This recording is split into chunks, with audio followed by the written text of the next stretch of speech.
পৃথিবীতে একজন মানুষই শুধু জানতেন যে তিনি পৃথিবীতে কতদিন বাঁচবেন, সেটা হচ্ছে সাইয়েদনা আদম আলাইহিস সালাম। ওনাকে বলে দেওয়া হয়েছিল উমরুকা আলফু সানা, তুমি পৃথিবীতে বাঁচবে 1000 বছর। কয় বছর? সাইয়েদনা আদমের সামনে অনেকগুলো রুহু রাখা হলো। সাইয়েদনা আদম বললেন, এরা কারা?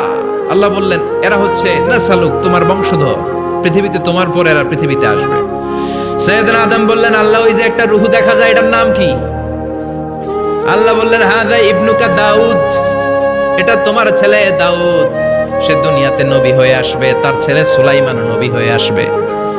সাইয়েদনা আদম বললেন, মাবুদ, আমার ছেলে দাউদের কত বছর হায়াত আপনি দিয়েছেন? আল্লাহ বললেন, 40 সানা, মাত্র 40 বছর, 4 ইয়ার্স, 40 বছর তোমার ছেলেটা বাঁচবে।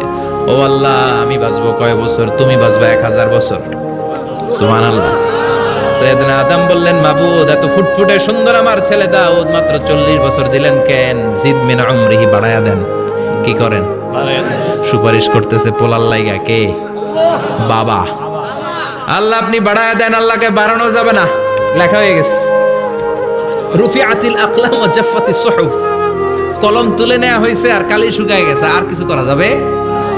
সাইয়েদনা আদম বললেন, মাবুদ, আমার 1000 বছর কেন দিলেন? আমার এই সুন্দর ফুটফুটে ছেলেটারে মাত্র শুধুমাত্র 40 বছর কেন দিলেন? ও মাবুদ, আমার 1000 বছরের দরকার নাই, আমার 1000 বছর থেকে 60 বছর আমি আমার ছেলেরে দিয়ে দিলাম। দাউদ আলাইহিস সালাম বাঁচবে 40 বছর, তো বাপ আদম যদি আরো 60 দেয়, 40 আর 60 মিলে কত হয়? 100। ভালো হিসাব বোঝেন, 100। আর আদম আলাইহিস সালাম পেয়েছিলেন 1000 বছর, 60 কমে গেলে রইল কত? 940 বছর পৃথিবীতে থাকার পরে মালাকুল মাউত চলে এসেছে। কারণ এটা on time, the death will come on time, it never late, কখনো দেরি হয় না। আল্লাহ বললেন, লিকুল্লি উম্মাতিন আজালুন ফাইযা জাআ আজালুহুম লা ইস্তাখিরুনা সাআতান ওয়ালা ইস্তাকদিমুন। মৃত্যুর একটা নির্ধারিত সময় আমি বেঁধে দিয়েছি, অন টাইম, অন টাইমেই চলে আসে, 1 সেকেন্ড আগেও আসবে না, 1 সেকেন্ড পরেও আসবে না। 940 বছর বয়সে মালাকুল মাউত এসে হাজির, এসে বলল, জিতু আন আকবাদা রূহাক, রূহ কবজ করতে আসছি। আদম আলাইহিস সালাম বললেন, রূহ কবজ করতে আসছো মানে? আমি বাঁচবো তো 1000 বছর। কয় বছর? মালাকুল মাউত বললেন, না না, ওই যে আগের কথা স্মরণ করেন, আপনি 60 বছর দিয়ে দিয়েছিলেন। কয় না, আমি দেই নাই, আমি আরো বাঁচুম, আরো 60 বছর পাওনা আছি, আমি দেই নাই। মালাকুল মাউত বললেন, আপনি দিয়েছেন? আদম বলে, দেই নাই। মালাকুল মাউত বলে, আল্লাহ ঘটনা দেখেন, দিয়া কয় দেই নাই। আল্লাহ কয়, থাক, কথা কইস না, আয়া পড়। সুবহানাল্লাহ পড়েন।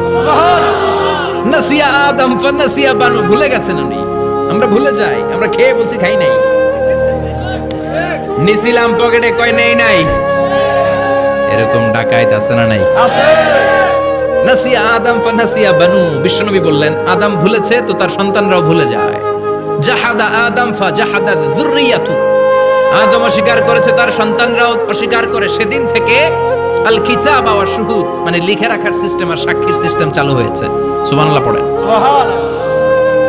940 বছর বয়সে মালাকুল মাউত এসে আদম আলাইহিস সালামের রূহ নিতে পারে নাই। উনি 1000 বছর যখন হয়েছে তখন এসে সাইয়েদনা আদম আলাইহিস সালামের রূহ কবজ করেছে। যেই দিন পৃথিবীর প্রথম মানব, প্রথম নবীর রূহ মালাকুল মাউত দুনিয়া এসে কবজ করেছে, ওই দিনটাও ছিল জুমাবার।